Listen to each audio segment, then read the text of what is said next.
Bismillahirrahmanirrahim. Assalamualaikum warahmatullahi wabarakatuh. Innal hamdalillah nahmaduhu wa nasta'inuhu wa nastaghfiruh wa na'udzu billahi min sururi anfusina wa min sayyiati a'malina.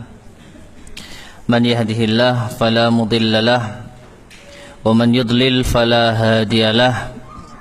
Wa asyhadu an la ilaha illallah wahdahu la syarika lah wa asyhadu anna Muhammadan abduhu wa rasuluhu, amma ba'd. Ma'asyiral muslimin, para jamaah sekalian rahimani wa rahimakumullah. Alhamdulillah, kita bersyukur kepada Allah Subhanahu wa taala dipertemukan kembali di majelis yang mulia ini untuk melanjutkan kajian rutin kita membahas kitab Kupas Tuntas Memahami Kalimat Syahadat yang disusun oleh Fadilatul Ustaz Yazid bin Abdul Qadir Jawaz hafizahullahu ta'ala. Pada pertemuan yang lalu kita memasuki bab yang keempat yaitu di halaman 99, makna, rukun dan syarat kalimat la ilaha illallah. Ma'asyiral muslimin rahimani wa rahimakumullah, telah kita bahas pada pertemuan yang lalu poin yang A, yaitu makna kalimat la ilaha illallah, dan cukup rumit ya, karena Al-Ustaz Yazid hafizahullah ta'ala membahas kata per kata, mulai dari la, kemudian ilaha, kemudian illa, dan yang terakhir Allah. Jadi 4 kata ini dijelaskan dari segi bahasa, dari segi istilah, dan dari segi makna. Dan kemarin yang seru, sudah bahasanya sulit, mati lampu pisan ya. Mati lampu artinya saya kalau ceramah harus bengak-bengok. Kalau ini kita pakai mic ya, sekarang mikrofon terdengar speaker, alhamdulillah. Tapi ada faedahnya juga, ngajinya lebih merapat ya. Gimana? Nah, alhamdulillah, ala kulli hal, kemarin telah kita bahas yang namanya makna la ilaha illallah. Secara singkat kita ulangi sedikit saja. Dimulai dari kata la. Silakan lihat halaman 100 ya. Kata la di sini artinya sebagai, atau la di sini artinya tidak ada. Secara bahasa tidak ada atau tiada. Di sini sebagai nafiyatun lil jins, menafikan jenis. Maksudnya adalah meniadakan semua jenis dengan jelas. Artinya kata yang jatuh setelah la itu ditiadakan, pokoknya tidak ada ya. Contohnya la rajula fil baiti, la tidak ada, rajula seorang laki-laki, fil baiti di rumah. Berarti di rumah tidak ada seorang pun juga laki-laki, tidak ada seorang pun juga yang berjenis laki-laki. Nah, kembali kepada la ilaha illallah, berarti tidak ada segala jenis ilah ya, menafikan, meniadakan. Jadi fungsi kata la di dalam la ilaha illallah meniadakan segala macam ilah. Kemudian kata yang kedua, ilah. Apakah itu ilah? Ilah artinya sesembahan yang diibadahi. Adapun wazan dan lain sebagainya ya kita tinggalkan saja, karena ini terkait dengan bahasa Arab, meskipun kemarin telah kita terangkan ya. Intinya ilah itu adalah Tuhan yang disembah, yang diibadahi. Maka la ilaha, tidak ada Tuhan yang disembah, yang diibadahi. Kalau sampai pada poin ini saja, titik, maka seseorang itu bisa menjadi orang ateis, karena tidak mengakui adanya Tuhan. La ilaha, enggak ada Tuhan yang disembah. Nah ini, tetapi Kalimat ini ternyata tidak berhenti, illallah, dan dimulai dengan kata illah. Apakah illah? Illah itu artinya kecuali, yang merupakan huruf istitsna, huruf pengecualian. Di dalam bahasa Arab, untuk mengecualikan sesuatu itu ada beberapa huruf. Ada illa, ada ghairu, ada siwa, ada suwa, dan lain sebagainya. Nah, salah satunya adalah illa. Ya, adalah illa. Adapun huruf-huruf yang tadi kita katakan sama, semuanya sama, maknanya kecuali. Ya. Nah, kemudian disebutkan di sini, makanya sebuah kata yang datang setelah, maksudnya adalah sebuah kata yang datang setelah kata illa dan saudara-saudaranya. Jadi illa ini punya saudara, seperti yang tadi saya sampaikan, ada ghair, ada siwa, ada suwa, ada sawa, dan yang lainnya. Nah, kemudian di sini dicontohkan, ya, fungsi kata illa ini untuk mengecualikan dari apa yang tadinya telah ditiadakan. Contoh, la rajula fil masjidi illa Zaidah. Tidak ada seorang pun di masjid kecuali Zaid. Ya, tidak ada seorang pun di masjid kecuali Zaid. Artinya, ma'asyar muslimin rahimani wa rahimakumullah, kalau kita hentikan kata itu sampai pada fil masjidi, tidak ada seorang pun di masjid. Artinya sama sekali nggak ada orang, siapapun dia. Tetapi karena kita ada kata illa, kecuali, maka siapa nih? Zaid. Zaid. Ini menunjukkan di masjid itu hanya ada Zaid. Ya. Dan pernah kita sampaikan pula, ma'asyar muslimin rahimani wa rahimakumullah, menggunakan kata la ilaha illallah ini lebih dalam, sebagaimana yang dikatakan oleh Imam Ibnul Qayyim sebelumnya, pelajaran sebelumnya, lebih agung, lebih besar dibandingkan dengan kita mengatakan Allahu ilahun. Ya, Allah itu adalah ilah, Allah itu adalah Tuhan yang diibadahi. Ini benar enggak? Benar enggak? Benar. Ya, Allah ilahun, Allah itu adalah ilah, Tuhan yang berhak diibadahi. Tetapi ketika kita katakan la ilaha illallah, ini jauh lebih benar. Mengapa? Karena ucapan Allahu ilahun, Allah itu adalah Tuhan yang diibadahi, maka ini tidak menafikan adanya Tuhan-Tuhan selain Allah. Sama seperti kita katakan la rajula fil masjidi illa Zaida dengan Zaidun fil masjidi. Ya, Zaidun fil masjidi artinya apa?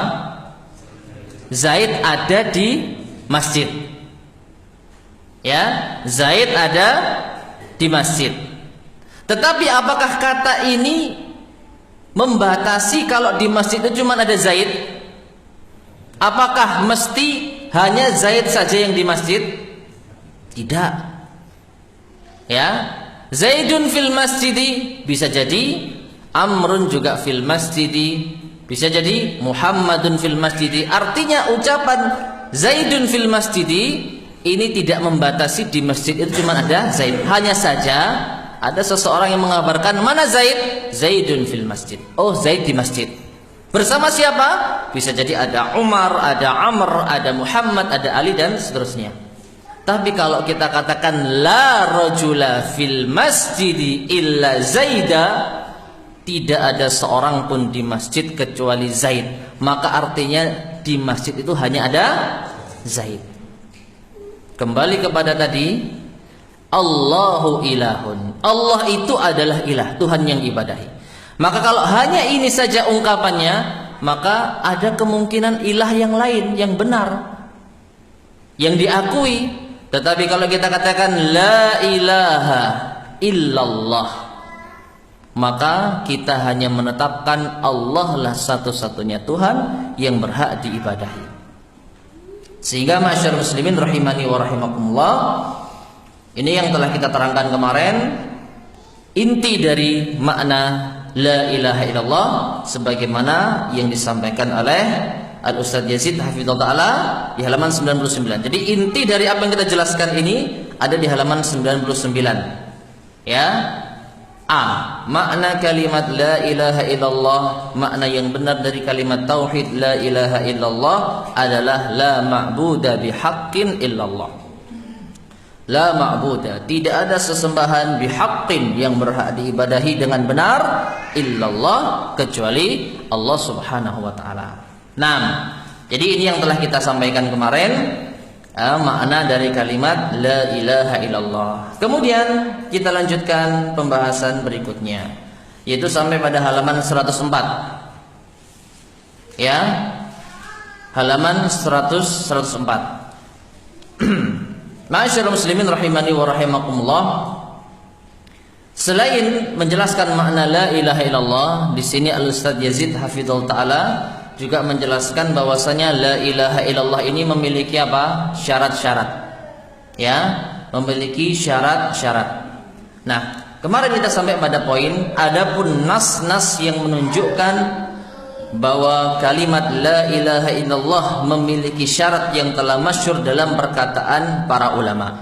Jadi di sini Ustadz Yazid Hafizahullah Ta'ala ingin membawakan beberapa ucapan para ulama yang menunjukkan bahwasanya la ilaha illallah ini memiliki apa? Memiliki syarat-syarat. Di antara perkataan ulama dalam hal ini, yang pertama, perkataan Imam Al-Hasan Al-Basri rahimahullah ta'ala kepada Al-Farazdaq ketika ia menguburkan istrinya. Apa yang telah engkau persiapkan untuk menghadapi hari ini? Ya, menghadapi kematian ini. Al-Farazdaq menjawab, persaksian bahwasanya tiada ilah yang berhak disembah kecuali Allah sejak 70 tahun lalu. Jadi istrinya Hasan Al-Basri ini telah meninggal dunia, kemudian tatkala dimakamkan, Al-Hasan Al-Basri berkata kepada Al-Farazdaq, lihat nih, ya, apa yang kau persiapkan tatkala nanti engkau akan mengalami hal semacam istriku ini. Maka Al-Farazdaq menjawab seperti yang tadi kita sebutkan. Nah, setelah itu Al-Hasan berkata, itu adalah sebaik-baik bekal. Karena la ilaha illallah memiliki syarat-syarat, maka jangan sekali-kali engkau menuduh perempuan baik-baik berzina.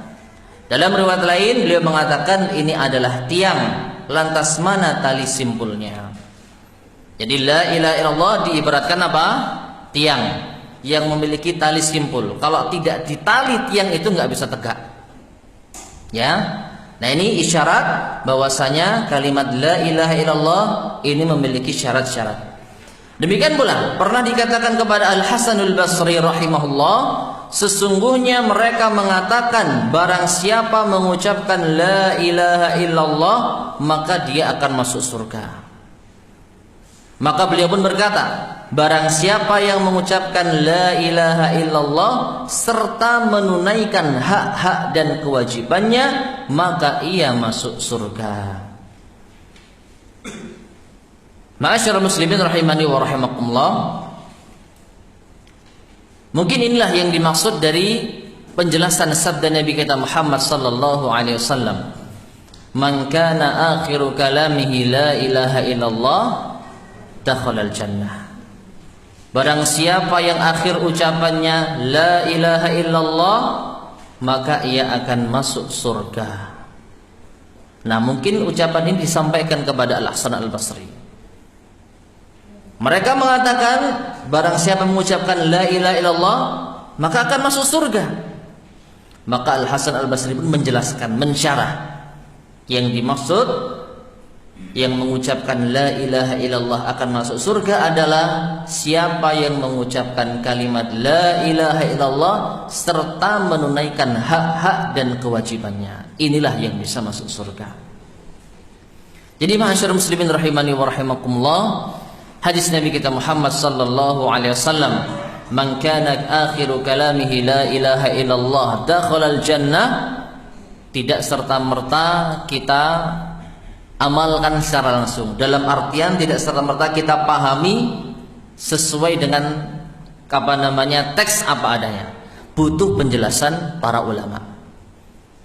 Ya, dan di antara penjelasan para ulama adalah yaitu yang mengucapkan la ilaha illallah serta menunaikan hak-hak dan kewajibannya, menunaikan syarat-syaratnya.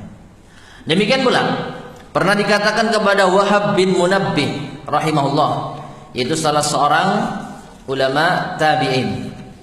Ya, alhamdulillah saya jumpai juga teks Arabnya, jadi saya bacakan. Nah, sebagaimana yang disebutkan oleh Imam Al-Bukhari di dalam kitab sahihnya, annahu su'ila, Wahab bin Munabbih ditanya, alaysa la ilaha illallah miftahul jannah? Bukankah la ilaha illallah itu kunci surga?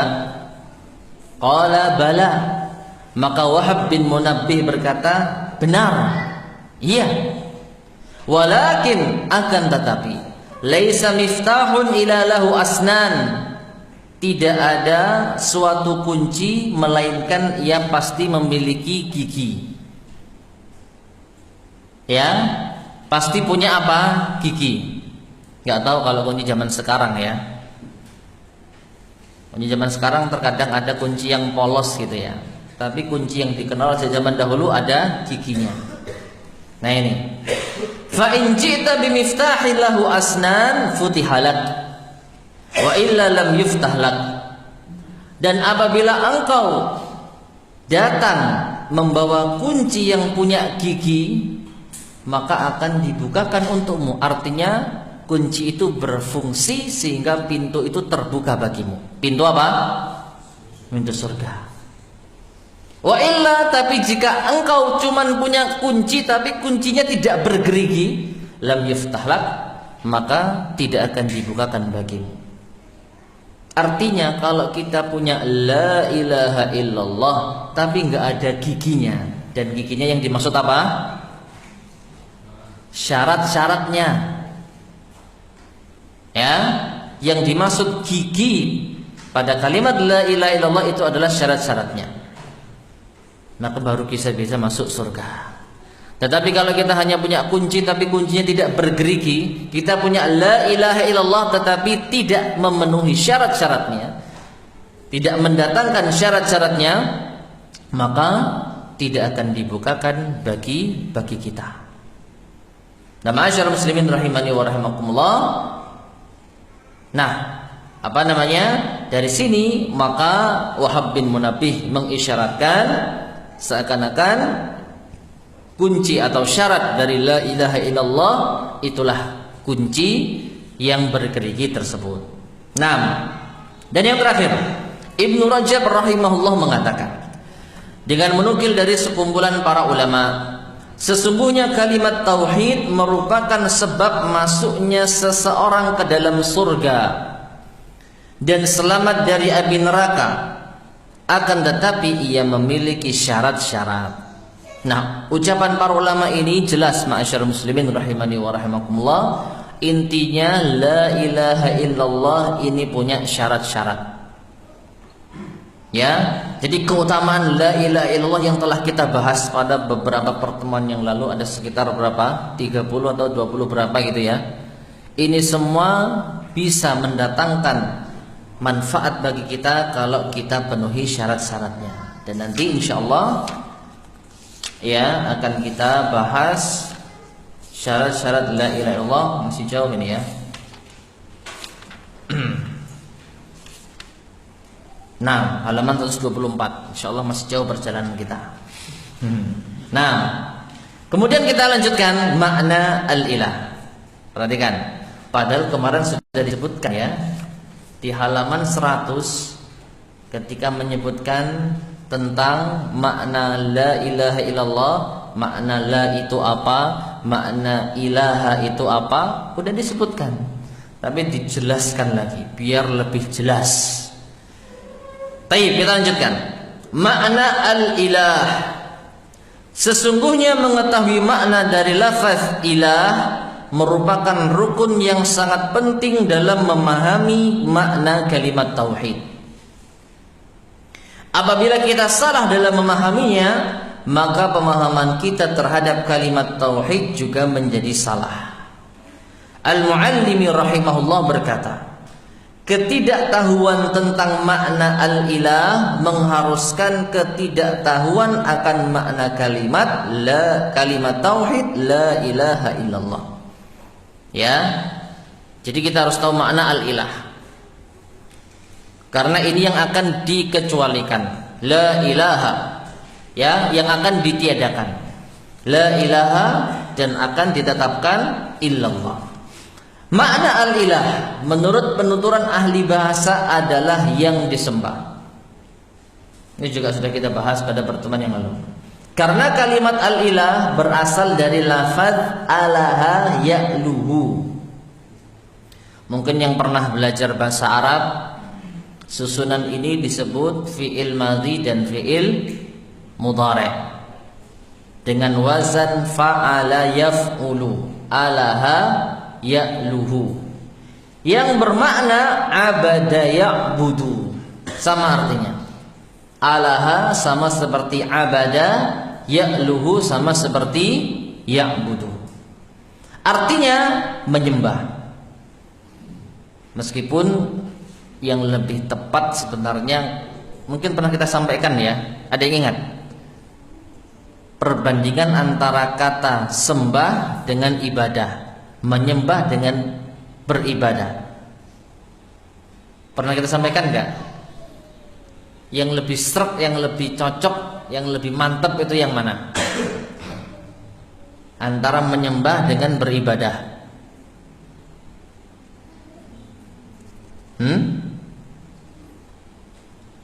Kira-kira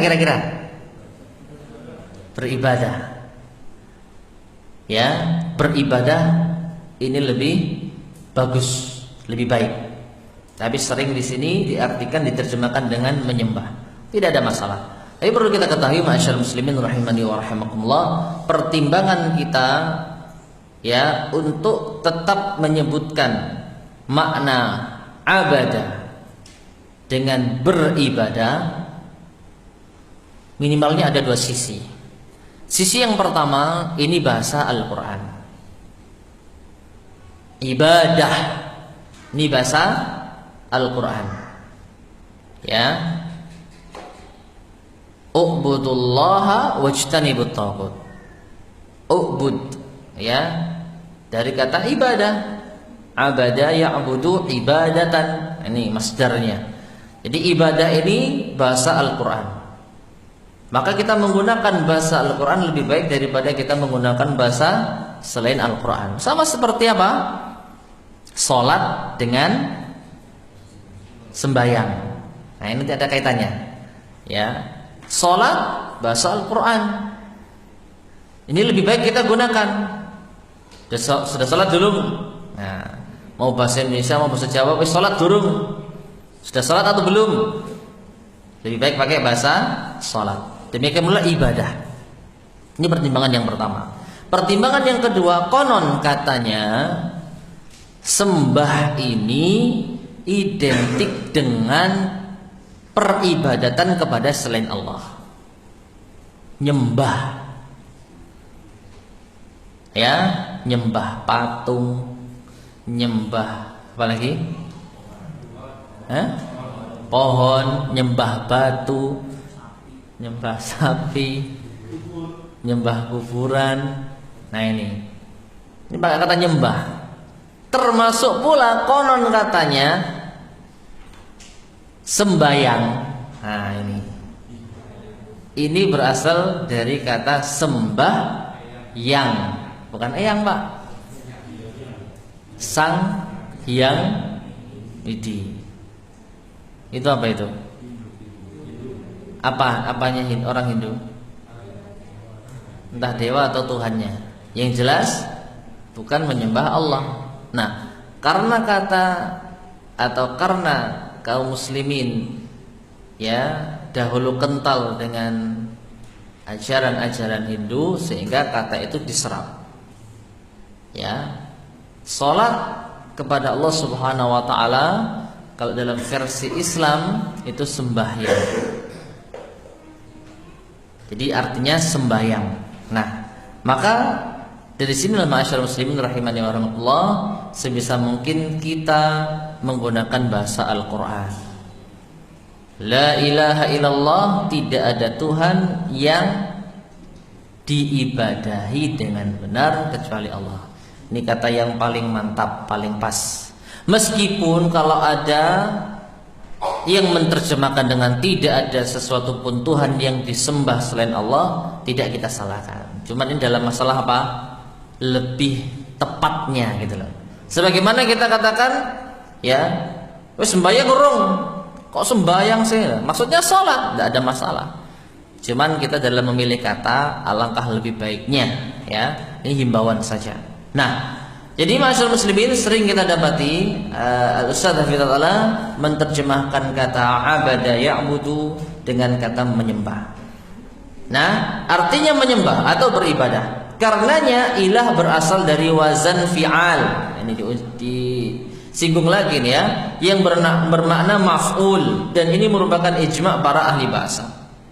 Adapun wazan kemarin telah kita terangkan dan tidak perlu kita perpanjang ya. Intinya dalam bahasa Arab itu ada timbangan dari kata fa'ala. Ya, kalau fi'al maka ini sama seperti ilah yang bermakna maf'ul, yang bermakna ma'lu ataupun ma'bud. Nah, kemudian Imam Ibnu Jarir rahimahullah mengatakan, apabila ada yang menanyakan apakah dalil yang menunjukkan bahwa al-uluhiyah bermakna ibadah dan al-ilah bermakna yang disembah atau yang diibadahi, dan bahwasanya ia memiliki asal dalam wazan fa'ala yaf'ulu, maka jawabnya tidak ada khilaf di antara orang-orang Arab dalam menghukumi kesahihan perkataan orang yang mensifati seseorang yang beribadah dan meminta apa yang ada di sisi Allah dengan kalimat ta'allaha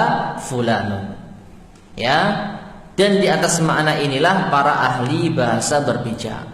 Jadi intinya Allah itu maknanya apa sih dalam bahasa Arab?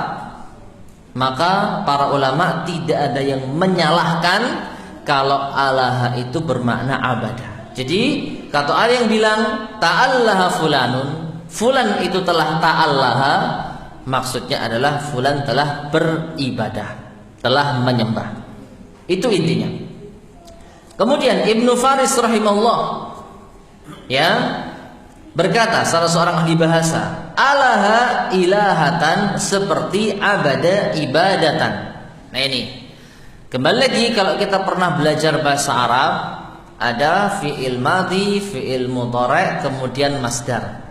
Ya, fi'il madhi fa'ala, fi'il mudhari'nya yaf'ulu, masdarnya fi'alatan. Nah, sama seperti abada ya'budu ibadatan. Ini kalau abada. Kalau alaha ya'luhu ilahatan. Ya, dan ini pelajaran dasar dalam bahasa Arab, khususnya ketika kita mempelajari ilmu apa? Tasrif. Ya, ilmu tasrif, ada wazan dan sebagainya. Mudah insyaallah kalau dipelajari. Ya. Kalau dipelajari mudah. Enggak ada yang enggak bisa. Ya. Nah, kemudian adapun al-muta'allih. Nah ini. Al-muta'allih maknanya orang yang beribadah. Atas dasar inilah dinamakan dengan al-ilah adalah sesembahan atau yang diibadahi. Apa ini ujug-ujug al-muta'allih? Ya ini kalau ngerti bahasa insyaallah nyambung. Ya, karena kata al-muta'allih itu isim fa'il dari fi'il ta'allaha. Ya, dengan wazan tafa'ala. Kok bisa gitu? Ya tadi. Pelajari dulu. Nah, Ar-Raghib rahimahullah berkata, ilah, mereka yaitu para ahli bahasa ataupun orang Arab menjadikannya sebuah nama bagi setiap sesembahan mereka. Demikian pula juga Latta. Ada yang ingat Latta ini apa? Hah? Latta ini apa? Nama berhala, ya, nama berhala yang disembah oleh orang-orang Quraisy, bahkan diantara berhala terbesar. Dan ini Allah sebutkan di dalam surat An-Najm. Ya, surat An-Najm. Afara'aitumul Lata wal Uzza wa Manata tsalitsatal ukhra alakumuz dzakaru wa lahul unsa tilka idzan qismatun dhiza. Ya, tidakkah engkau melihat Lata dan Uzza dan Manat sebagai yang ketiga? Artinya 3 berhalanya orang Quraisy. Dan mereka meyakini di antara 3 berhala ini adalah anak perempuannya siapa? Allah. Ya, alakumuz dzakaru wa lahul unsa. Apakah kalian berhak memilih anak laki-laki sedangkan Allah itu memiliki anak wanita? Tilka idzan qismatun dhiza. Sungguh itu adalah pembagian yang tidak adil. Karena orang-orang Quraisy dahulu, ma'asyar muslimin rahimani wa rahimakumullah, mungkin kita pernah sedikit membaca tentang sejarah ya. Di masa jahiliyah mereka itu tidak mau memiliki anak apa? Laki atau perempuan? Perempuan. Punya anak perempuan bagi mereka aib. Sehingga anak perempuan mereka banyak yang apa? Dikubur hidup-hidup. Apa itu ayatnya? Di dalam surat At-Takwir. Siapa yang ingat? Bi ayyi dzambin qutilat. Sebelum itu apa? Hah? Lupa. Pokoknya sebelum itu ya. Nah, jadi anak perempuan yang dikubur hidup-hidup itu bi ayyi dzambin qutilat. Dosa apa mereka kok dibunuh? Nah ini. Intinya orang-orang Quraisy atau orang-orang jahiliyah mereka tidak mau punya anak apa? Perempuan. Nah, lalu Allah berkata, "Alakumuz dzakaru, apakah kalian itu maunya punya anak laki-laki lah? Kok Allah kalian apa? Kok Allah itu kalian tuduh punya anak perempuan? Jadi kalian loh anak perempuan tidak mau. Kok kalian begitu dengan Allah Subhanahu wa taala? Tilka idzan qismatun dhiza, maka sungguh itu adalah pembagian yang tidak adil." Nah, intinya Lata di sini adalah salah satu berhala. Berhalanya orang-orang Quraisy di masa jahiliyah dan termasuk di antara yang dianggap anak perempuan Allah, naudzubillah min dzalik. Nah, mereka juga menamakan matahari sebagai ilah karena mereka menyembahnya. Kalimat alaha fulanun ya'luhu maknanya menyembah. Dikatakan juga ta'allaha. Atas dasar ini kata al-ilah bermakna yang disembah, yang diibadahi. Al-Baydawi rahimahullah mengatakan, al-ilah pada asalnya disematkan kepada setiap yang disembah. Kemudian istilah tersebut digunakan khusus untuk yang berhak disembah saja, yaitu Allah Ta'ala. Dan asal dari kalimat ilah adalah alaha ilahatan wa uluhatan wa uluhiyatan. Maknanya abadah, menyembah. Kesimpulannya bahwa sesembahan-sesembahan yang disembah selain Allah dinamakan alihah. Dan ini sempat kita bahas pada pertemuan yang lalu ya. Alihah itu adalah bentuk jamak. Bentuk jamak dari kata ilah. Ya, bentuk jamak itu apa? Kalau dalam bahasa Indonesia itu gampang. Kita mau mengatakan banyak burung, itu cukup diulang kata burungnya. Apa? Burung-burung. Banyak mobil, mobil-mobil. Banyak pohon, pohon-pohon atau pepohonan. Nah, dalam bahasa Arab juga ada kata jamak, tetapi ada yang jamaknya itu dengan perubahan kata. Jadi ilah itu satu ilah, satu Tuhan yang diibadahi. Alihatan, Tuhan-Tuhan yang diibadahi. Nah, karena mereka disembah meskipun pada hakikatnya mereka tidak berhak diibadahi, tetap saja namanya Tuhan, akan tetapi Tuhan yang batil. Maka penamaan ilah bagi sesembahan selain Allah ditetapkan dalam satu segi dan dinafikan dalam segi yang lainnya. Tetap dari segi kenyataan yang ada dan ditiadakan dari segi keberhakan untuk diibadahi. Dan ini insya Allah persis seperti yang kita baca pada pertemuan yang lalu. Ya. Ya, lihat halaman 100. Coba lihat halaman 100. Pas alinea yang paling bawah. Kesimpulannya sampai terakhir persis. Ya. Jadi diulang lagi oleh Al-Ustaz Yazid hafizahullah taala. Nah, kemudian kita lanjutkan.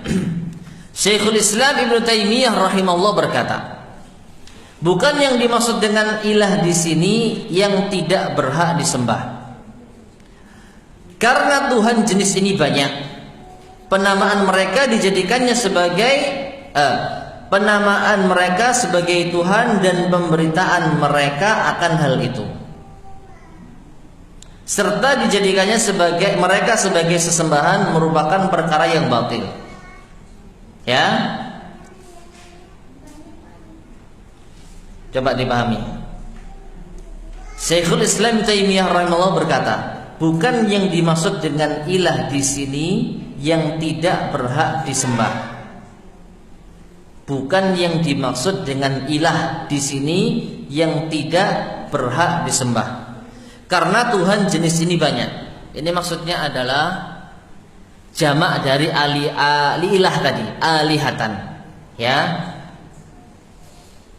Penamaan mereka sebagai Tuhan dan pemberitaan mereka akan hal itu serta dijadikannya mereka sebagai sembahan merupakan perkara yang batil.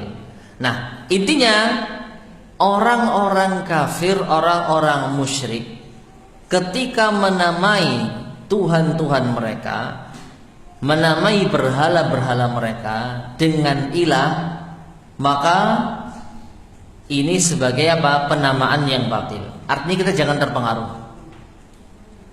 Kita jangan terpengaruh. Lo itu menyembah Tuhan apa gitu. Ya, mereka menganggap itu sebagai ilahnya. Mereka menganggap ini sebagai Tuhan yang diibadahinya. Maka kata Syekhul Islam bahwasanya penamaan mereka sebagai Tuhan. Jadi orang musyrik menamakan Lata, Uzza dan Manat sebagai Tuhan, dan pemberitaan mereka akan hal itu. Mereka menyebarkan keyakinan mereka, serta mereka dijadikan sebagai sembahan, itu merupakan perkara yang batil. Karena yang berhak untuk diibadahi hanya Allah semata. Itu intinya. Allah Ta'ala berfirman di dalam surat An-Najm ayat ke-23, in hiya illa asma'un sammaytumuha antum wa aba'ukum ma anzalallahu biha min sultan. Nah, ini yang tadi kita singgung. Di ayat sebelumnya Allah Subhanahu wa taala menceritakan tentang afara'aitumul lata wal uzza wa manata tsalitsatal ukhra dan seterusnya. Lalu Allah tutup dengan itu semua tidak lain hanyalah nama-nama yang kamu dan bapak-bapak kamu mengada-adakannya. Lata, Uzza, Manat. Demikian pula ada ibadah Hubal, berhala yang lainnya, itu adalah nama yang diada-adakan. Allah tidak menurunkan suatu keterangan pun untuk menyembahnya. Dan firman-Nya pula, dzalika bi anna Allaha huwal haqq wa anna ma yad'una min dunihi huwal batil. Kuasa Allah yang demikian itu adalah karena sesungguhnya Allah dialah Tuhan yang hak, dan sesungguhnya apa saja yang mereka seru selain Allah itulah yang batil. Ya. Jadi intinya sekali lagi, kalau ada yang mengaku ini Tuhanku, ini Tuhan, ya Tuhannya sana, Tuhannya situ, itu yang mereka sembah, itu yang diibadahi, ini yang disembah, ini yang diibadahi, maka kalau selain Allah itu dipastikan apa? Batil. Ya, maka dari itu sedikit kembali di halaman 100, ya. Di halaman 100 ketika menjelaskan kata ilah, dan ini tidak kita bahas, ya, artinya tidak disebutkan di dalam penjelasan kata ilah di poin yang ke B ini, tapi disebutkan ketika membahas makna kalimat la ilaha illallah. Ya, di situ ini kembali atau sedikit ada unsur pelajaran bahasa Arabnya ya. Kata la ilaha itu ya, la itu dalam bahasa Arab memiliki isim dan khobar. Apa itu isim dan khobar? Ya, memiliki isim dan khobar. Langsung saja, isimnya la itu adalah kata yang jatuh setelah la itu sendiri. La ilaha, isimnya la apa? Ilah. La rajula, isimnya la apa? Rajula. Ya, paham ya? Nah itu isim la. Nah khobar la itu adalah keterangan dari isim la itu sendiri. Tetapi dalam kaidah bahasa Arab khobar la ini tidak pernah dimunculkan. Loh, untuk menjelaskan tapi nggak dimunculkan. Iya maksudnya. Ya. Jadi la ilaha ini isimnya la ada, tapi khobarnya ini tersembunyi dan memang wajib disembunyikan. Nah, apa khobarnya la? Yang pas itu apa? Maka setelah dicari-cari melihat dalil-dalil Al-Quran maupun Sunnah termasuk ayat ini halaman 107 tadi, dzalika bi annallaha huwal haqq. Yang demikian itu karena Allah lah dia yang al-haq. Maka al-haq inilah yang dijadikan sebagai khobar dari la. Sehingga perhatikan ya, adapun khobar la yang dihilangkan, yang disembunyikan adalah kata hakun atau bihakin. Jadi la ilaha hakun bihakin illallah. Jadi kata la ilaha illallah, ada nggak kata hakun atau bihakinnya? Nggak pernah ada. Tetapi itu sebenarnya adalah makna yang harus ada. Karena khobar la itu apa? Tersembunyi dia. Jadi la ilaha, ilaha isim la. Khobarnya apa? Hakun atau bihakin. Dan khobar dari la ini tidak pernah muncul. Ya, sehingga ketika kita katakan la ilaha illallah, maka ada tambahan keterangan la ilaha, tidak ada ilah Tuhan illallah yang berhak diibadahi. Nah, kata berhak diibadahi inilah kita ambil dari kaidah bahasa Arab, khobar yang tersembunyi tadi. Illallah, baru ada illallah. Jadi nggak ujuk-ujuk loh. Ini kata berhak diibadahi dengan benar. Ini di mana asal usulnya? Ya bahasa Arab. Ya. Lebih dalam lagi ya belajar bahasa Arab lebih dalam lagi. Nah, jadi inilah asal usul mengapa khobar la itu harus kita maknai dengan hakun, karena memang Allah lah huwal haqq. Nah, kemudian yang terakhir, Tuhan-Tuhan yang oleh para penyembahnya dijadikan sebagai ilah yang mereka sembah terus-menerus, tetapi Tuhan-Tuhan tersebut tidak berhak disembah, maka tidak bisa dinamakan sebagai ilah. Artinya nggak sah. Ya, kalaupun dipaksakan apa? Ilah yang batil, ilah yang palsu. Karena ilah hanya satu, Allah Subhanahu wa ta'ala. Jadi orang-orang mau menamakan Tuhan sesembahan tauhid mereka atau apalagi berhala mereka sebagai ilah, itu hanya anggapan mereka saja. Ya, kalaupun mereka paksakan itu dinamakan ilah, maka itu ilah yang apa? Yang batil, yang salah. Nah, seperti halnya seseorang yang menjadikan orang lain sebagai saksi, hakim, mufti atau pemimpin, padahal dia tidak memiliki kemampuan sedikit pun dalam bidangnya. Nah ini saksi, tapi dia tidak memenuhi kriteria saksi. Namanya saksi apa? Saksi palsu. Ya, hakim juga sama. Hakim tapi tidak pernah belajar hukum, tidak mengerti tentang ilmu hukum, ya, tidak tahu tentang hukum, kok tiba-tiba muncul jadi hakim, maka namanya hakim apa? Hakim sendiri. Mainan hakim mungkin gitu ya, main-main hakim. Mufti juga sama, ahli fatwa, ya, seorang yang memiliki kriteria khusus dalam berfatwa. Tapi ada seorang yang tiba-tiba menjadi mufti, padahal tidak pernah belajar usul fikih, tidak pernah belajar bahasa Arab, tidak pernah belajar Al-Quran dan hadis, tiba-tiba jadi mufti, maka mufti palsu. Dia adalah pemimpin. Seorang yang tidak punya jiwa pemimpin, ya, tidak memiliki kriteria untuk menjadi pemimpin, tiba-tiba diangkat, dielulus sebagai pemimpin. Pemimpin apa? Palsu. Demikian pula dengan ilah. Sesuatu yang tidak berhak untuk disembah, sesuatu yang dia itu adalah makhluk, sesuatu yang dia itu lemah, sesuatu yang dia itu tidak bisa mengabulkan, tidak bisa menciptakan, lalu diangkat dan disembah, maka meskipun mereka namakan ilah, tetapi itu hakikatnya ilah yang apa? Batil, ilah yang palsu. Maka dengan demikian al-ilah wal haq, ilah itu hanya satu, dan itu terangkum dalam kalimat la ilaha illallah. Tidak ada ilah kecuali Allah. Ilah yang lain adalah ilah yang batil. Sehingga kalimat yang tepat la ilaha, tidak ada ilah yang berhak diibadahi dengan benar illallah, kecuali Allah. Nah, itulah ma'asyar muslimin rahimani wa rahimakumullah, makna dari al-ilah. Mungkin ini yang bisa kita sampaikan. Insyaallah akan kita lanjutkan pada pertemuan berikutnya biidznillah subhanahu wa ta'ala.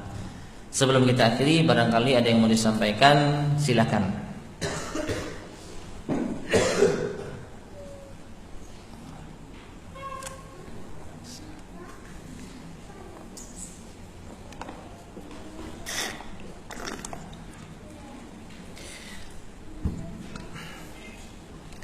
Baik, jika tidak ada, kita akhir sekian. Loh, ada. Main soal-soalan. Bismillah. Pernyataan yang menyatakan bahwa amalan seseorang itu tidak berpengaruh masuknya seseorang ke dalam surga. Amalan seseorang yang berpengaruh ketika seseorang itu telah masuk surga. Dalam hal ini berpengaruh untuk menentukan derajatnya di dalam surga. Apakah amalan seseorang itu tidak berpengaruh untuk masuk surga? Begitu. Dia berpengaruh ketika seseorang sudah masuk surga, yaitu untuk menentukan derajatnya di dalam surga. Tayyib. Apa sih arti amalan?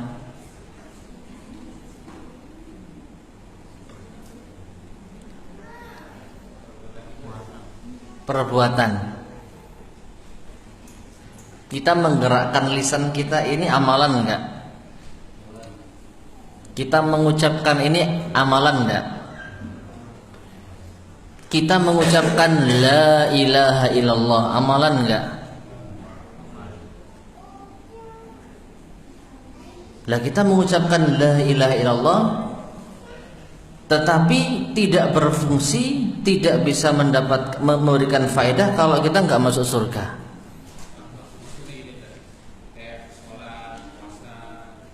Kenapa dikecualikan?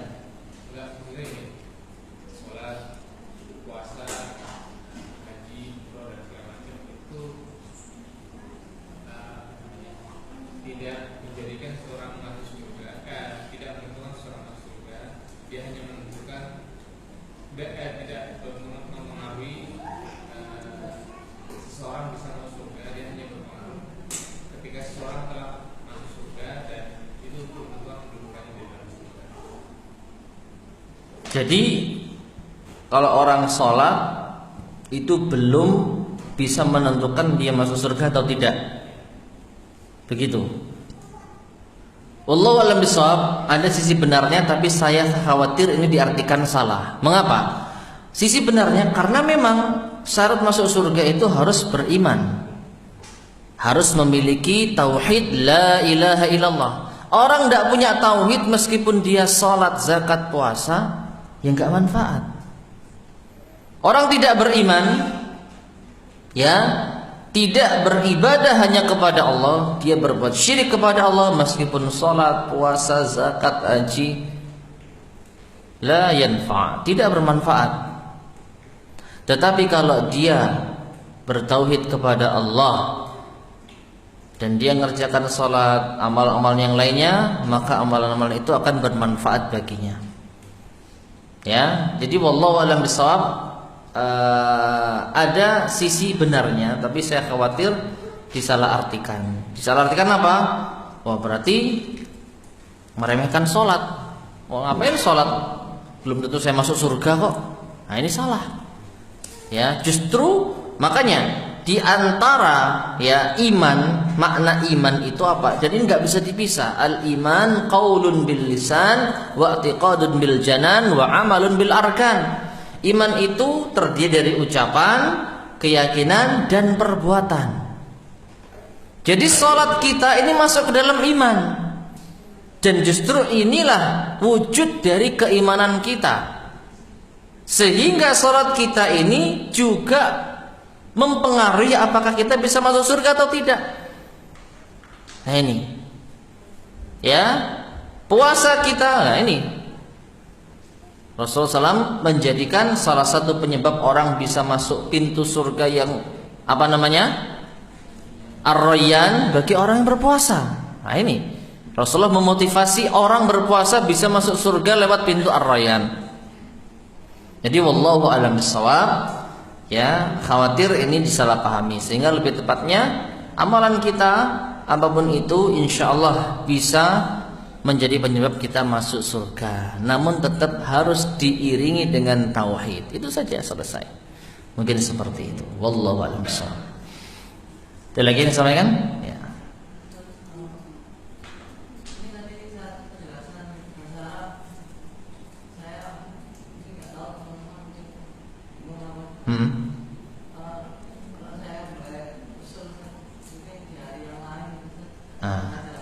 Nah ini, monggo disambut, ya, nanti bisa dirundingkan, ya, usulan ditampung. Nah, alhamdulillah. Ada yang lainnya? Tapi Mas, bahasa Arab ini jangan main-main ya. Kamu den-deni ini, ya. Pertama, semua kalau dipelajari itu bisa. Cuman motivasi kita ini, itu yang paling penting. Motivasi. Orang mau kerja, motivasinya apa?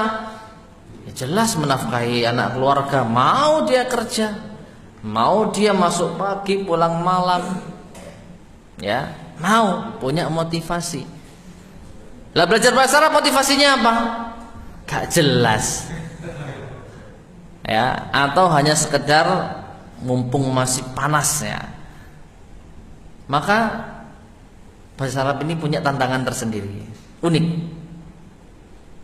Tetapi sekali lagi, kalau kita telaten, nggak paham, tetap mau belajar, bingung, mau bertanya dan telaten, insya Allah suatu ketika pasti bisa. Ya, tapi ya itu butuh motivasi.